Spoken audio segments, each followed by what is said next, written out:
Hi everyone, this is Prashant from academics for CSC. Friends, आज की इस video में मैं आप लोगों के साथ एकेडमिक्स फॉर सीएससी के द्वारा बीपीएससी ऑडिटर मेंस के लिए चलाए जा रहे टेस्ट सीरीज के दूसरे टेस्ट का मैं आंसर फॉर्मेट डिस्कशन करने जा रहा हूं। जो दूसरा टेस्ट ऑडिटर मेंस के लिए ऑर्गेनाइज किया गया था वह इंडियन ज्योग्राफी एंड इकोनॉमिक्स, जो कि बीपीएससी मुख्य परीक्षा के सिलेबस के अंतर्गत सामान्य अध्ययन प्रश्न पत्र 2 के खंड 2 के अंतर्गत यह सेक्शन आता है। तो आज इसका टेस्ट ऑर्गेनाइज कराया गया था, जिसमें कुल 5 प्रश्न दिए गए थे, जिनमें से 3 प्रश्नों के उत्तर लिखने थे। प्रत्येक प्रश्न बीपीएससी मुख्य परीक्षा की तरह 38 मार्क्स के थे और उनके लिए निर्धारित समय सीमा भी 22 से 23 मिनट एक प्रश्न के लिए सभी स्टूडेंट्स को दिया गया था। तो उसी जो दूसरे टेस्ट का ऑर्गेनाइज किया गया है ज्योग्राफी एंड इकोनॉमिक्स सेक्शन का, उसका मैं आंसर फॉर्मेट आप लोगों के साथ डिस्कस करने जा रहा हूं। आइए पहला प्रश्न को देखते हैं। पहला प्रश्न है, जहां कई लोग गरीबी रेखा से ऊपर आने में सफल रहे हैं, वहीं भारत में अभी भी सर्वाधिक संख्या में गरीब निवास करते हैं। भारत में गरीबी की व्यापकता के उत्तरदायी निहित कारकों पर संक्षेप में चर्चा कीजिए। गरीबी उन्मूलन की गति को संधारणीय तरीके से तीव्र करने के लिए किन किन क्षेत्रों में ध्यान केंद्रित किए जाने की आवश्यकता है।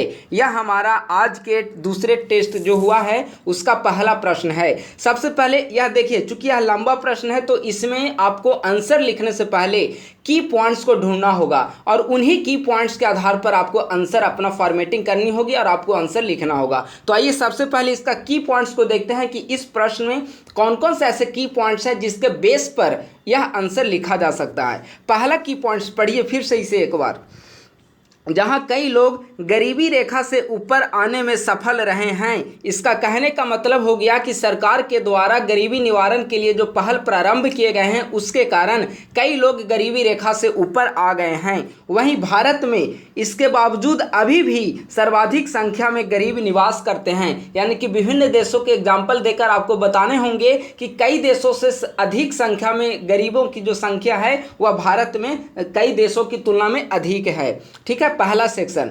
दूसरा सेक्शन, गरीबी की व्यापकता के उत्तरदायी अंतर्निहित कारकों पर संक्षेप में चर्चा करिए। यानी कि दूसरे सेक्शन के अंतर्गत गरीबी के कौन कौन से कारण हैं उन सभी कारकों पर आपको लिखना है। और प्रश्न का तीसरा सेक्शन कह रहा है कि गरीबी उन्मूलन की गति को तीव्र करने के लिए हमें कौन कौन से क्षेत्र में कौन कौन सी दिशा में कार्य करने की आवश्यकता है। यानी कि प्रश्न 3 सेक्शन में है। पहले सेक्शन में भारत सरकार के द्वारा चलाए जा रहे विभिन्न कार्यक्रमों के कारण किस प्रकार से गरीबी निवारण में सफलता प्राप्त हुई है, पहले सेक्शन में उसका आंसर लिखना है। दूसरे सेक्शन में गरीबी के लिए कौन कौन से कारक जिम्मेवार हैं उसे लिखना है। और तीसरे सेक्शन में गरीबी निवारण के लिए किन क्षेत्रों पर ध्यान दिए जाने की आवश्यकता है उसे लिखना है। तो इस प्रकार से यह प्रश्न मुख्यतः 3 सेक्शन में आपको आंसर लिखना है। इसके अलावा सबसे पहले आपको इंट्रोडक्शन और सबसे अंत में आपको कंक्लूजन लिखना है। तो आइए इंट्रोडक्शन के साथ इस मॉडल प्रश्न का आंसर हम लोग प्रारंभ करते हैं। यह जो मैं आंसर डिस्कस कर रहा हूं वह मॉडल आंसर नहीं है बल्कि एक आंसर फॉर्मेटिंग है। इसके आधार पर आपको अपने अच्छे तरीके से आपको आंसर लिखनी होगी। हमने यहाँ पर इंट्रोडक्शन संक्षेप में बनाया है। 1947 ईस्वी में संविधान सभा को संबोधित करते हुए तत्कालीन प्रधानमंत्री ने 4 प्रमुख चुनौतियां बताई थी। निर्धनता इनमें एक है। स्वतंत्रता प्राप्ति से लेकर वर्तमान समय तक के विकास के सफर में भारत ने गरीबी निवारण की दिशा में कई महत्वपूर्ण कदम उठाए हैं, जिसका सकारात्मक परिणाम भी देखने को मिला है। प्रश्न का पहला सेक्शन ही कह रहा है कि अभी भारत में कई लोग गरीबी रेखा से ऊपर आने में सफल रहे हैं और यह सफल इसीलिए रहे हैं क्योंकि सरकार के द्वारा जो पहल प्रारंभ किए गए हैं उसके सकारात्मक परिणाम पॉजिटिव रिस्पॉन्स हमें देखने को मिला है। तो यह है संक्षेप में इंट्रोडक्शन। अब इंट्रोडक्शन के बाद आपको गरीबी को संक्षेप में यहाँ पर आपको परिभाषित करनी होगी। गरीबी को परिभाषित करने के लिए जो वर्ल्ड बैंक की परिभाषा है आप उसकी मदद ले सकते हैं। वर्ल्ड बैंक की परिभाषा के अनुसार वह व्यक्ति गरीब माना जाएगा जिसकी इनकम प्रतिदिन $1.9 से कम होगी। यानी कि $1.9 से कम प्रतिदिन आय प्राप्त करने वाला व्यक्ति गरीब की श्रेणी में, गरीबी रेखा की के नीचे आएगा, यानी कि वह पुअर व्यक्ति माना जाएगा, वह गरीब व्यक्ति माना जाएगा। यह वर्ल्ड बैंक की परिभाषा है। तो आपको गरीबी को संक्षेप में परिभाषित करनी होगी। गरीबी परिभाषित करने के बाद गरीबी से संबंधित जो भी समितियां गठित हुई है, चूंकि आप गरीबी का आकलन किस प्रकार करेंगे, आपको कैसे जानकारी होगी कि भारत में गरीबों की वर्तमान समय में संख्या कितनी है और स्वतंत्रता प्राप्ति से लेकर वर्तमान समय तक गरीबों की संख्या में किस प्रकार से कमी आई है। तो इस कमी को दर्शाने के लिए आपको योजना आयोग या नीति आयोग के द्वारा गठित विभिन्न समितियों का आपको अवलोकन करनी होगी। उन समितियों के आधार पर जो रिपोर्ट है, किस प्रकार से क्रमबद्ध रूप में भारत में गरीबों की संख्या में निरंतर गिरावट देखने को मिली है, उसे आपको लिखना होगा। इसके लिए वाई के अलग समिति की रिपोर्ट आपको बताने होंगे, लकड़वाला समिति की रिपोर्ट आपको बताने होंगे, तेंदुलकर समिति की रिपोर्ट आपको बतानी होगी, रंगराजन समिति की रिपोर्ट आपको बतानी होगी। इसके अलावा नीति आयोग से संबंधित अन्य वैसे रिपोर्ट जिसमें गरीबी के डेटा को स्पष्ट रूप में बताया गया है। ध्यान रखिएगा, गरीबी की डेटा के संदर्भ में जिस रिपोर्ट में चर्चा की गई होगी, उन सभी रिपोर्ट को यहाँ पर आप संक्षेप में, वर्णित संक्षिप्त रूप में आप यहाँ पर लिख सकते हैं। तो इस प्रकार से आपको यह जानकारी हो गई प्रश्न का पहला सेक्शन कि किस प्रकार से भारत में गरीबी जो है, कुछ लोग गरीबी रेखा से ऊपर आने में सफल रहे हैं। पहले सेक्शन में ही एक और प्रश्न है कि इसके बावजूद भारत में अभी भी कई देशों की तुलना में अधिक संख्या में गरीब भारत में रह रहे हैं। तो इसके लिए कई देशों की रिपोर्ट को हमने यहाँ आधार बनाया है और विभिन्न देशों के तुलनात्मक अगर अध्ययन किया जाए तो स्पष्ट होता है कि हाँ, अभी भी भारत में जो गरीबों की संख्या है वह अन्य देशों की तुलना में अधिक है। जैसे 2020 ईस्वी में अगर अमेरिका में गरीबों की संख्या को देखा जाए या वैसे व्यक्ति जो गरीबी रेखा से नीचे रह रहे हों, उनकी आबादी 11.4% है। यानी कि अमेरिका की जो कुल आबादी है उसकी 11.4% जो आबादी है वह अमेरिका में गरीब है। अगर यूनाइटेड किंगडम को आधार बनाया जाए तो जितने कुल आबादी हैं उनमें 14.5 मिलियन जो आबादी है वह वहाँ की गरीब है। बांग्लादेश में, जो कि भारत का पड़ोसी देश है और भारत के बाद एक स्वतंत्र राष्ट्र के रूप में उदित हुआ है, वहाँ की गरीबी जो पॉपुलेशन है, पोवर्टी पॉपुलेशन, वह लगभग 20.5% है। लेकिन अब भारत को देखिए, 1947 ईस्वी में भारत आज़ाद हुआ है, लगभग 75 वर्ष अपनी आज़ादी का मना रहा है। इसके बावजूद भारत में गरीबों की संख्या 21.9%, लगभग 22% यह बरकरार है। यानी कि अन्य देशों की तुलना में भारत में अभी भी गरीबों की संख्या अधिक है, गरीबों की संख्या यहाँ पर ज़्यादा है। तो इस प्रकार से हमने विभिन्न देशों की रिपोर्ट के आधार पर समझा कि भारत में अभी भी जो पुअर पॉपुलेशन है वह अन्य देशों की तुलना में अधिक है। एक और महत्वपूर्ण बात, चाइना की अगर आप उपलब्धि को देखेंगे तो विगत 10 वर्षों में लगभग 800 मिलियन आबादी वहाँ पर गरीबी रेखा से बाहर आ गए हैं। 800 मिलियन आबादी का डेटा आप समझ रहे हैं, लगभग 80 करोड़ आबादी ऐसी है जिसे चाइना ने अपने गरीबी रेखा से बाहर कर रखा है। यानी कि उन्हें पहले वे गरीब माने जाते थे लेकिन अब वे गरीब की श्रेणी में नहीं आते हैं। तो इस प्रकार से कहीं ना कहीं गरीबी लक्षित जो टारगेट चाइना ने अपनाया था उसकी सफलता को दर्शा रहा है। और यह भारत के लिए अभी भी यह चिंताजनक स्थिति है कि अन्य पड़ोसी देशों की तुलना में भारत में गरीबों की संख्या को लेकर चिंताएं बरकरार है और गरीबों की अधिक संख्या भारत में निवास कर रही है। अब प्रश्न है कि आखिर जो गरीबी है वह भारत में अधिक संख्या में क्यों विद्यमान है, क्यों यहाँ पर पुअर पॉपुलेशन अन्य देशों की तुलना में अधिक है। तो मैं यहाँ पर संक्षेप में भले ही कारण आपको डिस्कस कर रहा हूँ, लेकिन इसके पहले हमने कई वीडियो के माध्यम से अपने यूट्यूब चैनल पर गरीबी के बारे में पूरी आंसर फॉर्मेटिंग, पूरी मॉडल आंसर को मैं पहले ही डिस्कस कर चुका हूँ। अगर अभी आप हमारे यूट्यूब चैनल पर नए हैं तो आप एकेडमिक सोच सीएसई यूट्यूब चैनल को आप सब्सक्राइब करिए। वहाँ पर एकेडमिक सोच सीएसई यूट्यूब चैनल का जो प्लेलिस्ट बना हुआ है आप प्लेलिस्ट में जाइए और उसके बाद ज्योग्राफी इकोनॉमिक्स मेंस के लिए ज्योग्राफी इकोनॉमिक्स मॉडल आंसर का एक अलग प्लेलिस्ट बना हुआ है, आप उसमें जाइए और वहां पर पोवर्टी पार्ट 1 और पार्ट 2 से संबंधित, गरीबी से संबंधित 2 वीडियो मॉडल आंसर वहां पर बना हुआ है। आप वहां से जाकर आप गरीबी के बारे में पूरी जानकारी को आप प्राप्त कर सकते हैं। इन सभी मुद्दों को हमने वहां मॉडल आंसर के रूप में डिस्कस किया है। तो आइए आप प्रश्न की ओर आते हैं।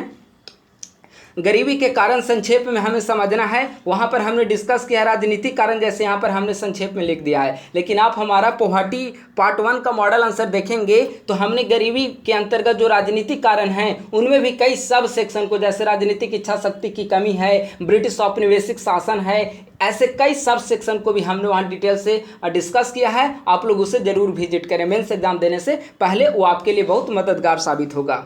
सामाजिक कारण, आर्थिक कारण और शैक्षणिक कारण, गरीबी के कई सारे कारण हैं, आपको वहाँ पर डिटेल्ड एनालिसिस मिल जाएगी, इसीलिए मैं यहाँ पर इसे छोड़ दे रहा हूँ। अब अगला सेक्शन जो प्रश्न कह रहा था कि गरीबी दूर करने के लिए हमें किन सेक्शन पर, किन क्षेत्र पर, किन दिशा में हमें कार्य करने की आवश्यकता है। तो सबसे पहली जिस क्षेत्र में हमें कार्य करना होगा वह स्किल डेवलपमेंट की दिशा में सरकार को कार्य करने की ज़रूरत है। अगर बिहार के लोग, अगर भारत के लोग स्किल्ड हो जाएंगे, स्किल्ड लेबर हो जाएंगे तो वे स्वरोजगार भी कर पाएंगे, और जब स्वरोजगार कर पाएंगे तो लोगों को लोग अपनी रोजगार के लिए लोगों को आजीविका के साधन मिल पाएंगे और उन्हें इकोनॉमिक कुछ न कुछ आर्थिक आय प्राप्त होंगी, और जब आर्थिक आय प्राप्त होंगी तो लोगों का जीवन स्तर में सुधार आएगा, और जब लोगों के जीवन स्तर में सुधार आएगा तो निस्संदेह जो गरीबी रेखा से में जो रह रहे हैं लोग, वे गरीबी रेखा से बाहर आने में सफल होंगे। तो पहला है स्किल्ड रूप से हर एक भारतीयों को स्किल्ड बनाया जाए, हर एक भारतीयों को प्रशिक्षित बनाया जाए, हर एक भारतीयों को कौशल युक्त बनाया जाए। हमें कौशल मानव श्रम, कुशल मानव श्रम जिसे कहा जाता है, स्किल्ड ह्यूमन बीइंग हमें बनाया जाए। लक्षित रणनीति एक बहुत महत्वपूर्ण टारगेट होनी चाहिए। सरकार का टारगेट उन वर्ग पर होनी चाहिए, उन सेक्शन पर सरकार का ज़्यादा टारगेट होनी चाहिए जो गरीबी रेखा में अपना जीवन यापन कर रहे हों, और उनके लिए specific targeted plan, targeted planning, targeted scheme सरकार के द्वारा बनाई जानी चाहिए। तब जाकर ये गरीबी रेखा से नीचे रह रहे हैं लोग, उनकी स्थिति में और उनके जीवन स्तर में सुधार आ पाएगा।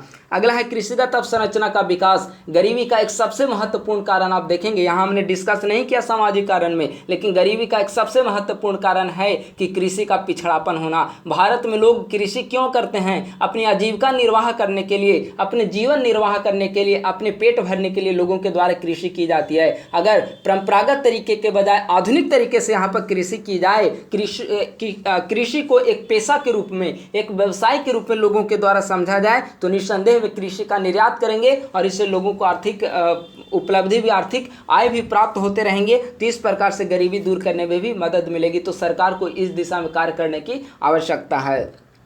उपभोग की वस्तुओं की आपूर्ति, वैसे लोग जिन्हें अपने जीवन की मिनिमम आवश्यकताएं आपूर्ति नहीं हो पा रही है, उन्हें पहनने के लिए वस्त्र नहीं मिल पा रहे हैं, खाने के लिए पौष्टिक भोजन उपलब्ध नहीं हो पा रहा है, रहने के लिए आवास नहीं उपलब्ध हो पा रहा है, तो इस दिशा में सरकार को कार्य करने की आवश्यकता है। और उपभोग की वस्तुएं उन सभी गरीब लोगों को प्रदान किए जाने की आवश्यकता है जो गरीबी रेखा से नीचे अपना जीवन यापन व्यतीत कर रहे हैं।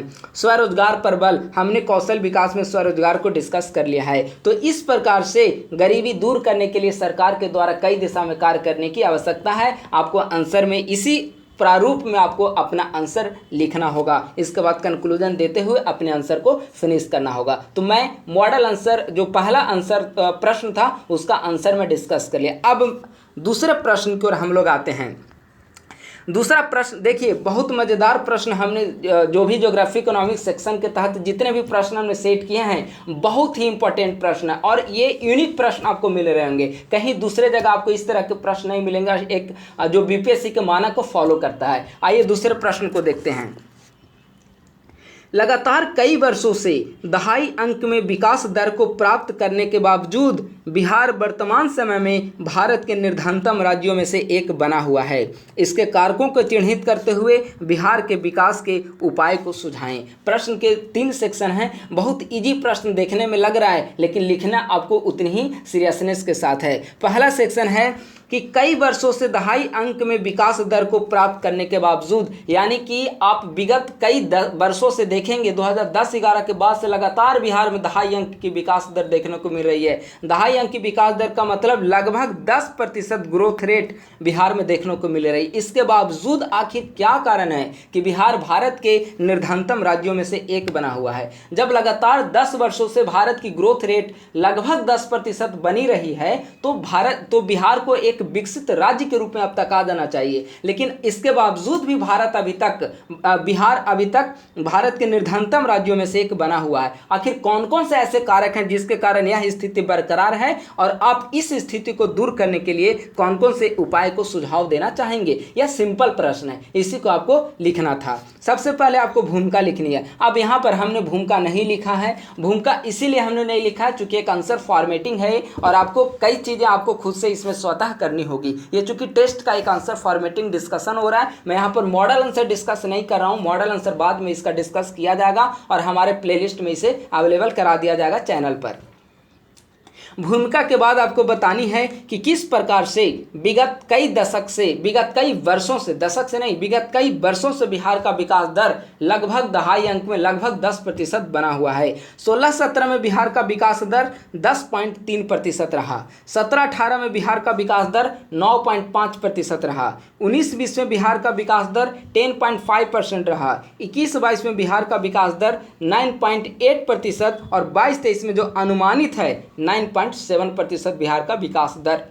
लगभग 10% ग्रोथ रेट लगातार कई वर्षों से बना हुआ है। हमने तो सिर्फ यहाँ पर 5 वर्षों की आंकड़ा को सामने रखा है। आप 10-11 के बाद से आप आंकड़े देखेंगे बिहार के विकास के तो लगभग 10% ग्रोथ रेट बिहार का बना हुआ है। कभी कभी 11% के भी अबव चला जाता है। तो यह प्रश्न वास्तव में यह प्रश्न वाजिब है कि आखिर इतना ग्रोथ रेट करने के बावजूद भी, सरप्लस बजट होने के बावजूद भी बिहार क्यों निर्धनतम राज्य आज भारत का बना हुआ है? तो आइए देखते हैं कि आखिर कौन कौन से ऐसे कारण हैं जिसके कारण बिहार आज भी भारत के निर्धनतम राज्यों में से एक बना हुआ है। सबसे महत्वपूर्ण कारण जो है वह उद्योग धंधों का अभाव। आप बिहार में देखेंगे, बिहार में लोगों की आजीविका का मुख्य साधन क्या है? वह है एग्रीकल्चर। और एग्रीकल्चर में आप जानते हैं लोग यहाँ पर सिर्फ अपनी जीवन निर्वाह करने के लिए कृषि कर रहे हैं। अपने दो टाइम की रोटी, 2 टाइम की भोजन उपलब्ध करने के लिए लोग सिर्फ कृषि को कर रहे हैं। अगर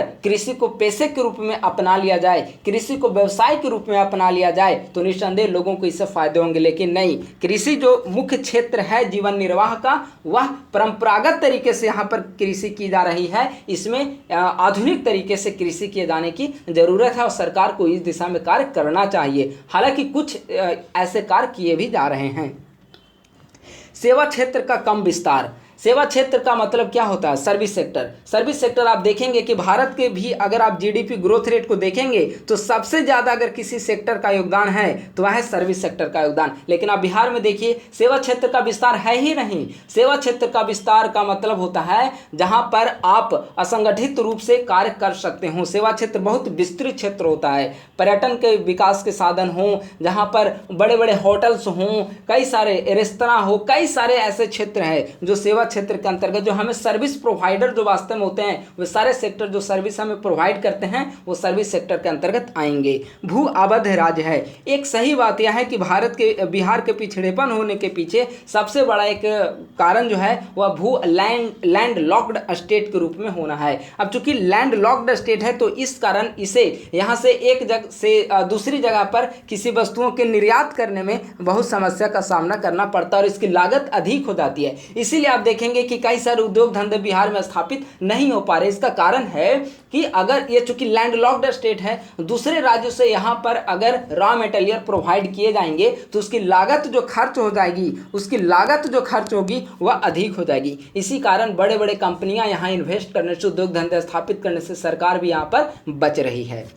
आधारभूत अवसंरचना की कमी। निस्संदेह विगत कुछ वर्षों में सड़क के क्षेत्र में काफ़ी बदलाव आए हैं, बिजली के क्षेत्र में बदलाव आए हैं, बेसिक इंफ्रास्ट्रक्चर अवेलेबल हो पाए हैं। इसके बावजूद भी इंफ्रास्ट्रक्चर की दिशा में कई सारे कार्य किए जाने की आवश्यकता है। राजनीतिक इच्छा शक्ति की कमी। निस्संदेह राजनीतिक इच्छा शक्ति की कमी सरकार में दिखती है, क्योंकि लगातार आप देखेंगे कि एक ही अगर आप एनडीए को देखें तो लगातार पिछले 15 वर्षों से 5 के बाद से बिहार में अगर बीच में कुछ वर्षों को को छोड़ दिया जाए तो लगातार 2005 ईस्वी के बाद से सरकार में एक ही व्यक्ति के मुख्यमंत्री बने रहने के बावजूद आज ये स्थिति बिहार की बनी हुई है, तो निस्संदेह कहीं ना कहीं राजनीतिक इच्छा शक्ति की कमी को दर्शाता है। सरकार को चाहिए कि 15 वर्षों में उन्हें एक फॉर्मेट बना लेनी चाहिए थी, एक पूरी तरह से विजन उन्हें बनाना चाहिए था, बिहार के विकास की रोड मैप बननी चाहिए थी कि किस प्रकार से हम बिहार का औद्योगिक विकास करेंगे, कृषिगत यहाँ पर अवसंरचना का विकास करेंगे, कृषि आधारित उद्योग धंधों का विकास करेंगे, खाद्य प्रसंस्करण उद्योग धंधों का विकास करेंगे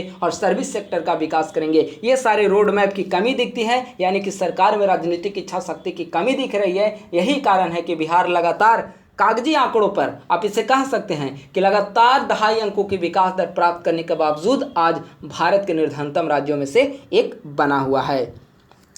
हमने कारण को तो समझ लिया, अब देखते हैं कि आखिर हम बिहार की स्थिति को किस प्रकार से सुधार पाएंगे, कौन कौन से उपाय आप सुझाना चाहेंगे कि बिहार की स्थिति में बदलाव आए। सबसे पहला कारण हमें जिसे गिनाना होगा, लॉ एंड ऑर्डर जो है उसे हमें मेंटेन करनी होगी। आपने विगत कुछ दिनों से आपने हमेशा आप न्यूज़पेपर में पढ़ते होंगे कि कई लॉ एंड ऑर्डर की स्थिति बिहार में क्या बनी हुई है। ज़्यादा इस पर टिप्पणी करना उचित नहीं है, क्योंकि आप लोग खुद समझ रहे हैं कि बिहार में वर्तमान समय में लॉ एंड ऑर्डर की स्थिति क्या बनी हुई है। क्यों उद्योग धंधे, क्यों कोई उद्योगपति, क्यों कोई इन्वेस्टर्स बिहार में निवेश करना चाहेगा? अगर law and order he maintain नहीं होगी तो क्यों कोई इन्वेस्ट करना चाहेगा? तो सबसे पहले सरकार को लॉ एंड ऑर्डर मेंटेन करने की दिशा में कार्य करने की आवश्यकता है। खाद्य प्रसंस्करण उद्योग सरकार को स्थापित करनी चाहिए। बिहार सरकार को उन क्षेत्रों पर फोकस करने की जरूरत है जो बिहार की रग रग में बसा हुआ है।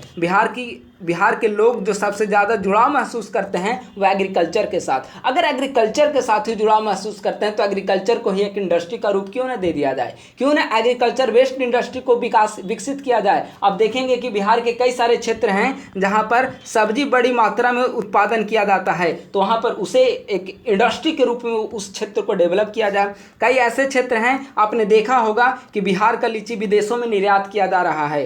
केला, बिहार के कुछ क्षेत्र हाजीपुर वगैरह आप जाएंगे, केला के लिए काफ़ी ज़्यादा प्रसिद्ध है। बिहार में कई ऐसे क्षेत्र, खनन उद्योग को यहाँ पर डेवलप किया जा सकता है, बालू उद्योग को यहाँ पर डेवलप किया जा सकता है, कृषिगत जो खाद्य प्रसंस्करण, खाद्य के विभिन्न क्षेत्रों में यहाँ पर विकास किया जा सकता है। लेकिन सरकार को इसके लिए अपनी इच्छा शक्ति दिखानी होगी और एक रोड मैप के साथ कार्य करना होगा। सेवा क्षेत्र का विस्तार अभी हमने ऊपर डिस्कस किया। औद्योगिक विकास, आप समझ गए कि औद्योगिक विकास में तो सरकार को इस दिशा में कार्य करने की आवश्यकता है। स्वरोजगार को बढ़ावा देने की आवश्यकता है और इसके लिए स्किल डेवलपमेंट पर फोकस करना होगा। और स्किल डेवलपमेंट सिर्फ कागजी नहीं होनी चाहिए, बल्कि वास्तव में बिहार के नागरिकों को इस प्रकार से स्किल्ड बना दिया जाए, इस प्रकार से प्रशिक्षित बना दिया जाए कि अगर उन्हें रोजगार ना मिल पाए फिर भी वे स्वरोजगार के जरिए अपनी आजीविका का निर्वाह कर सकें। निवेशक सम्मेलन का आयोजन, सबसे महत्वपूर्ण बात है कि निवेशक सम्मेलन का आयोजन, हमें लॉ एंड ऑर्डर को मेंटेन कर हमें एक इन्वेस्टर समिट का आयोजन किया जाना चाहिए, जहां देश विदेश से सभी इन्वेस्टर्स को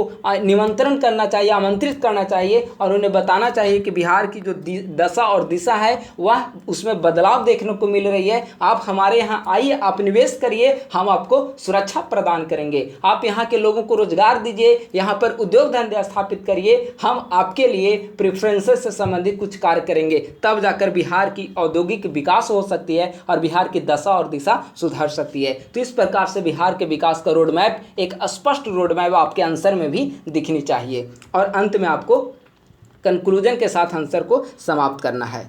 तीसरे प्रश्न की ओर आ रहे हैं। बहुत महत्वपूर्ण प्रश्न है यह, एक स्कीम ओरिएंटेड बेसिकली यह प्रश्न है।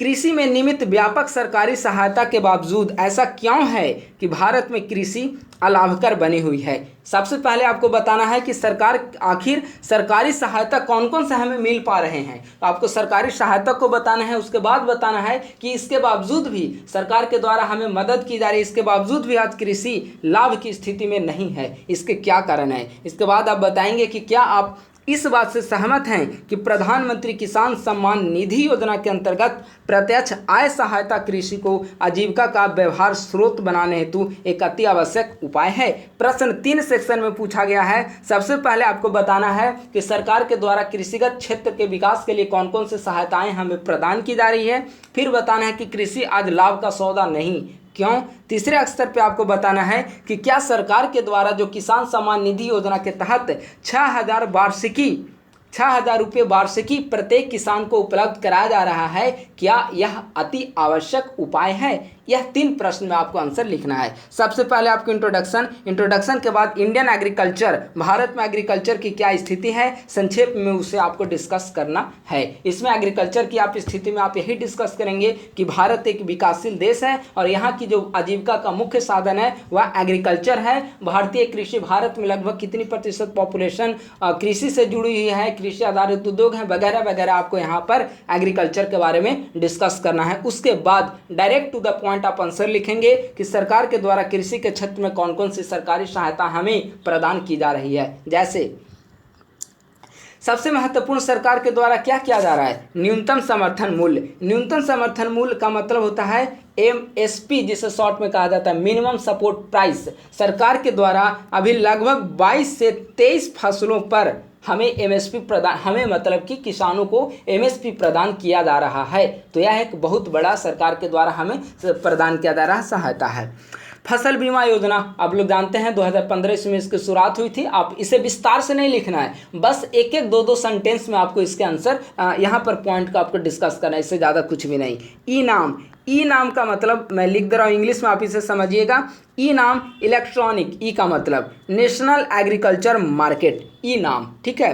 नीम कोटेड यूरिया, मृदा स्वास्थ्य कार्ड, मृदा के हेल्थ के बारे में, कौन सी मृदा उर्वर है, अनुर्वर है, बंजर है, उनमें किस चीज़ की प्रधानता है वगैरह वगैरह। कुसुम परियोजना के बारे में आप चर्चित होंगे। कुसुम परियोजना का मतलब होता है जो खेत है, खेत के मेड़ों पर सोलर परियोजना का, सोलर लाइट लगाना, सोलर क्या उसे कहते हैं, वो सोलर पाइप लगाना, ताकि सौर प्लेट लगाना और उसी के जरिए अपनी खेत के लिए सिंचाई अवेलेबल करना। और अगर सरप्लस उत्पादन हो रहा है सौर प्लेट से हमें बिजली, तो उसे हम मार्केट में बेचेंगे, तो इससे क्या होगा, किसानों को अतिरिक्त आय की प्राप्ति होगी। तो इस प्रकार से सरकार, ETC हमने लिख दिया, कई सारे स्कीम है, सभी स्कीम को यहाँ लिखना आवश्यक नहीं है। आप जिसे महत्वपूर्ण समझे आप उसे लिख सकते हैं, कोई जरूरी नहीं है कि यही सारे स्कीम को आप वहाँ पर लिखें। तो इस प्रकार से कई सारे सरकार के द्वारा कई सारी हमें सहायताएं प्रदान की जा रही है। इसके बावजूद आप देखेंगे कि आज भारतीय कृषि जो है, भारतीय कृषक किस खेती करके उतना अधिक नहीं कमा पाते कि वे अपने जीवन को खूब अच्छे तरीके से निर्वाह कर सके। इसके कारण सबसे बड़ा कारण है कृषि जोत का आकार छोटा होना। अब देखिए, आप बिहार का ही एग्जाम्पल ले लीजिए। अगर आप ग्रामीण क्षेत्र से संबंधित हैं तो अपने घर के आस पड़ोस की स्थिति को ही देख लीजिए। यहाँ पर जो एग्रीकल्चर का जो आकार है, जोत का जो आकार है, वह बहुत छोटा है, ठीक है। इसके कारण लाभप्रद खेती नहीं हो पाती है। परंपरागत कृषि बताने की आवश्यकता नहीं है कि अभी भी भारत में मानसून आधारित कृषि हो रही है। यहाँ पर सिंचाई अवेलेबल नहीं हो पा रहा है, हम वही अभी हल से जुताई कर पा रहे हैं। कई क्षेत्रों में अभी ट्रैक्टर वगैरह से जुताई हो पा रही है, अदरवाइज इसे अभी पूरी तरह से परंपरागत तरीके से आप इसे कह सकते हैं। वही व्यावसायिक खेती नहीं की जाती है, वही हम लोग चावल, गेहूँ, चना वगैरह की खेती करते हैं। बल्कि होना क्या चाहिए, अगर जोत का आकार काफ़ी बड़ा हो तो वहाँ पर व्यावसायिक खेती को प्रमोट करना चाहिए। प्राकृतिक आपदा भारतीय कृषि का लाभकर होने का सबसे बड़ा रीजन है। कई क्षेत्रों में बाढ़, तो उसी बाढ़ और सूखा की स्थिति एक ही समय पर हमें विभिन्न क्षेत्रों में देखने को मिल रही है। तो एक बहुत बड़ा कारण है कि भारतीय कृषि आज भी अलाभकर है। मानसून पर निर्भरता, अब देखें जब तक बारिश हो गई तो फसल के लिए ठीक है, और बारिश नहीं हुई तो भगवान भरोसे हमारा फसल उत्पादन किया जाएगा। तो इस प्रकार से भारतीय कृषि में आप कई सारे देखने को मिलेंगे आपकी, जिसके कारण भारतीय कृषि आज भी लाभ की स्थिति में नहीं है। तो अब दूसरे प्रश्न पर आ रहे हैं कि क्या प्रधानमंत्री किसान सम्मान निधि योजना के तहत जो राशि आवंटित किए जा रहे हैं, क्या वह राशि कृषि आजीविका हेतु, हमें जो सहायता राशि है वह कृषि आजीविका हेतु सहायक है? तो आगे सबसे पहले समझते हैं कि आखिर प्रधानमंत्री किसान सम्मान निधि योजना है क्या। प्रधानमंत्री किसान सम्मान निधि योजना को PM किसान योजना भी कहा जाता है। PM किसान योजना भी, इसे शॉर्ट में हम लोग कह सकते हैं किसान सम्मान निधि योजना, ठीक है। PM किसान योजना, PM किसान योजना के तहत प्रत्येक किसानों को 6,000 रुपये एक वर्ष में प्रदान किए जाते हैं, वो भी 3 किस्त में। यानी कि प्रत्येक 4 महीने पर, हर 4 महीने पर 2-2 हज़ार रुपये 3 किस्त में प्रत्येक भारतीय किसान को सरकार के द्वारा वित्तीय सहायता के रूप में प्रदान किए जाते हैं। तो यही प्रश्न पूछा गया कि क्या यह जो सहायता राशि है वह कृषि आजीविका हेतु आवश्यक है। तो देखिए, यह 6,000 रुपये की राशि है। इसे हम मिनिमम राशि चूँकि सरकार के द्वारा यही प्रदान की जा रही है, तो हाँ कुछ क्षेत्रों में अगर बेशक 6,000 रुपये की राशि प्रदान किए जाने से जो सीमांत किसान हैं उन्हें तो आर्थिक सुविधा प्रदान हुई ही है, उनके लिए एक पूरक आय के रूप में कार्य कर रहा है। 6,000 रुपये की जो राशि है, इसके बदौलत वे क्या कर रहे हैं कि उच्च स्तर के वे बीज खरीद पा रहे हैं, वे डीजल खरीद पा रहे हैं, समय पर सिंचाई की सुविधा उन्हें प्राप्त हो पा रही है, वे खेती के लिए खाद समय पर खेत को खाद समय पर प्रोवाइड कर पा रहे हैं। तो 6,000 रुपये की जो राशि है कहने के लिए एक छोटी राशि है, लेकिन जो सीमांत किसान हैं उनके लिए एक बड़े स्तर पर आजीविका का यह कार्य कर पा रहा है। तो निस्संदेह जो 6,000 रुपये की वार्षिकी जो सरकार के द्वारा पूरक आय के रूप में प्रदान की जा रही है वह कृषि आजीविका हेतु आवश्यक है। आप इसके 50-50 मतलब कि आप पक्ष विपक्ष दोनों में आप इसका तर्क दे सकते हैं, आप इसके स्वतंत्र हैं, लेकिन सामान्यतः इसके आंसर जो होंगे वह फेवर में ही आएंगे, क्योंकि सरकार की एक स्कीम है और सरकार के द्वारा कई सारे एजेंडा को ध्यान में रखकर एक रोड मैप के साथ स्कीम को जारी की जाती है। तो फेवर में ही आपको लिखने होंगे, इसके अगेंस्ट में जाना ज़्यादा उचित कदम नहीं माना जाएगा। इसके बाद आपको कंक्लूजन के साथ आपको आंसर लिखनी है, ठीक है। तो इस प्रकार से तीसरा आंसर जो हमारा है वह फिनिश हुआ। अगले प्रश्न की ओर आ रहे हैं। जलवायु परिवर्तन से आप क्या समझते हैं? हाल ही में आयोजित COP26 के महत्वपूर्ण बिंदुओं पर चर्चा करते हुए भारत की जलवायु परिवर्तन के प्रति प्रतिबद्धताओं को दर्शाइए। यह भी बताएं कि भारत सरकार जलवायु परिवर्तन से निपटने के लिए क्या क्या कदम उठा रही है। प्रश्न 3 सेक्शन में पूछे गए हैं। पहले आपको बताना है कि what do you mean by climate change, जलवायु परिवर्तन से आप क्या समझते हैं। जलवायु परिवर्तन को संक्षेप में आप परिभाषित करेंगे। हाल ही में सरकार जो COP26 का आयोजन किया गया उसके महत्वपूर्ण बिंदुओं पर आपको चर्चा करना है और भारत की जलवायु परिवर्तन के प्रति प्रतिबद्धता यानी कि पंचामृत सरकार के द्वारा जो 5 प्रकार के एजेंडा में COP26 में आपने देखा होगा कि 2030 तक के लिए 5 लक्ष्य निर्धारित किए गए हैं और एक लक्ष्य 2047 तक के लिए। तो उन लक्ष्यों को आपको प्रतिबद्धताओं को दर्शाना है और उसके बाद बताना है कि भारत सरकार जलवायु परिवर्तन से निपटने के लिए कौन कौन से महत्वपूर्ण कदम उठा रही है। इस प्रश्न का मैं आंसर यहाँ पर डिस्कस नहीं कर रहा हूँ। इसका कारण है कि सेम इसी प्रश्न का मॉडल आंसर मैं पहले डिस्कस कर चुका हूं और इस प्रश्न के मॉडल आंसर को लेकर आप सभी का बहुत अच्छा रिव्यू हमारे प्रति देखने को मिला है। काफ़ी अच्छा इस वीडियो ने रन किया है और इस प्रश्न को हमने काफ़ी अच्छे तरीके से मॉडल आंसर के रूप में डिस्कस किया है और आप लोगों को बहुत बहुत धन्यवाद कि आप लोगों का बहुत अच्छा रिस्पॉन्स इस प्रश्न के प्रति देखने को मिला है। यह प्रश्न का अगर आपको मॉडल आंसर प्राप्त करने हैं तो आप मैसेज कर देंगे। अगर व्हाट्सएप पे नंबर जो दिए हुए उस पर अगर आप मैसेज कर देंगे तो आपको PDF प्रोवाइड करा दिया जाएगा। इसके अलावा हमारे टेलीग्राम चैनल पर भी एकेडमिक्स फॉर CSE अगर आप टेलीग्राम पर जाकर सर्च करेंगे तो वहाँ पर भी आपको हम यहाँ फाइल में जाएंगे तो वहाँ पर आपको मिल जाएंगे इसका आंसर, मॉडल आंसर। इसके अलावा आप academics for CSE YouTube channel के प्लेलिस्ट में जाइए। प्लेलिस्ट में जाकर साइंस एंड टेक मेंस का अलग अलग प्लेलिस्ट बना हुआ है, वहाँ से जाकर COP26 एंड इंडिया एक आपको दिख रही होगी वीडियो में, आप उसे COP26 एंड इंडिया को देख लीजिए। सेम प्रश्न को हमने वहाँ पर डिस्कस किया है। तो इस प्रश्न को मैं यहाँ पर छोड़ रहा हूँ। आप विशेष रूप से मॉडल आंसर के लिए आप उस वीडियो को समझिए। काफ़ी बिल्कुल अच्छे तरीके से एक एक सेक्शन को वहाँ पर अच्छे तरीके से डिस्कस किया गया है। अब मैं अगले प्रश्न की ओर और आज के टेस्ट का जो टेस्ट हमने ऑर्गेनाइज किया था दूसरा टेस्ट, उसका अंतिम प्रश्न को मैं आप लोगों के साथ डिस्कस कर रहा हूँ और बहुत महत्वपूर्ण प्रश्न है। विगत कुछ वर्षों में अवसंरचनात्मक क्षेत्र में निवेश को बढ़ावा देने के लिए सरकार के द्वारा किए गए उपायों के बावजूद कई चुनौतियां अभी भी विद्यमान है। चर्चा कीजिए इस संबंध में आगे और क्या कदम उठाए जा सकते हैं।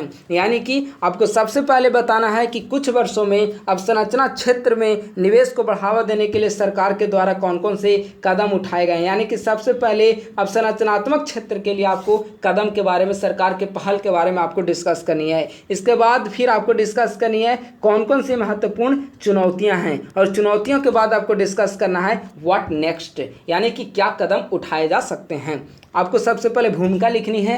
भूमिका के बाद डायरेक्ट आप सरकार के द्वारा संरचनात्मक विकास के लिए किए जा रहे पहल को बताइए। अब कौन कौन से महत्वपूर्ण पहल है, आप हाल के दिनों में देखेंगे कि सरकार के द्वारा कई सारे ऐसे कदम उठाए गए हैं। जैसे सबसे महत्वपूर्ण है प्रधानमंत्री गति शक्ति मास्टर प्लान। गति शक्ति मास्टर प्लान का जो कुल बजट है वह 100 लाख करोड़ का बजट है। अब बहुत बड़ी राशि होती है, 100 लाख करोड़ रुपये बहुत बड़ी राशि है। और प्रधानमंत्री गति मास्टर प्लान है, इसके तहत इंफ्रास्ट्रक्चर कनेक्टिविटी पर फोकस किया गया है। ठीक है, डिफेंस कॉरिडोर इसके तहत बनाया जा रहा है, डेट फ्रेड कॉरिडोर इसके तहत बनाया जा रहा है। कई सारे अवसंरचनात्मक विकास के कार्य किए जा रहे हैं। भारतमाला परियोजना के तहत विकास के कार्य किए जा रहे हैं अवसंरचना से संबंधित। सागरमाला परियोजना प्रमुख बंदरगाहों की कनेक्टिविटी से संबंधित है। स्वर्णिम चतुर्भुज 4 महत्वपूर्ण महानगर हैं, कोलकाता है, चेन्नई है, मुंबई है। इन 4 महत्वपूर्ण, दिल्ली, इन सभी महत्वपूर्ण महानगरों को आपस में कनेक्टिविटी पर फोकस करना है। वंदे भारत मिशन, आप लोग जानते हैं कि सरकार के द्वारा वंदे भारत मिशन ट्रेन चलाया जा रहा है। कनेक्टिविटी ये कम समय में अधिक से अधिक दूरी तय करने के लिए बेसिकली यह चलाया गया है और खास क्षेत्रों पर अभी इसे फोकस किया गया। लेकिन आने वाले 3 वर्षों में 400 नए वंदे भारत ट्रेन चलाने की सरकार के द्वारा इस वर्ष के बजट में घोषणा की गई है। उड़ान प्रारंभ किया गया है, उड़े देश का आम नागरिक। विनिवेश सरकार के द्वारा विभिन्न क्षेत्रों में किया जा रहा है और आने वाले 4 वर्षों में सरकार के द्वारा 6,000 करोड़ रुपये 6,000 करोड़ रुपये या 6,000 लाख रुपये, आप इसे कन्फर्म हो लीजिएगा, मैं श्योर नहीं हूँ इसके बारे में। अगले 4 वर्षों में 6,000 लाख रुपये, 6,000 करोड़ होंगे संभवतः। इसे सरकार के द्वारा विनिवेश के जरिए प्राप्त करने का लक्ष्य रखा गया है। तो ये सभी सरकार के द्वारा संरचनात्मक विकास की दिशा में कई सारे कार्य किए जा रहे हैं। इसके बावजूद कई सारी चुनौतियाँ विद्यमान हैं। सरकार तभी वह रोड बना पाएगी ना जब भूमि अधिग्रहण पहले करे। तो भूमि अधिग्रहण सबसे बड़ी चुनौती है। भूमि अधिग्रहण के कारण कई सारे, आप देखेंगे कि कई सारे सरकार की जो स्कीम है, प्लान है, वह अटकी पड़ी है, वह रुकी पड़ी है। तो सरकार को सबसे पहले भूमि अधिग्रहण की दिशा में कार्य करने की जरूरत है। राज्यों के मध्य समन्वय नहीं बन पा रहा है, खासकर जहां पे विपक्षी दलों की सरकार है, सरकार के साथ वहां किसी न किसी मुद्दे पर अनबन दिख रही है और इसके कारण जो प्रोजेक्ट सरकार तीव्र गति से करना चाह रही है, लेकिन वहां पर राजनीतिक द्वंद्व के कारण वह जल्दी नहीं हो पा रहा है। चुनौतियां हैं।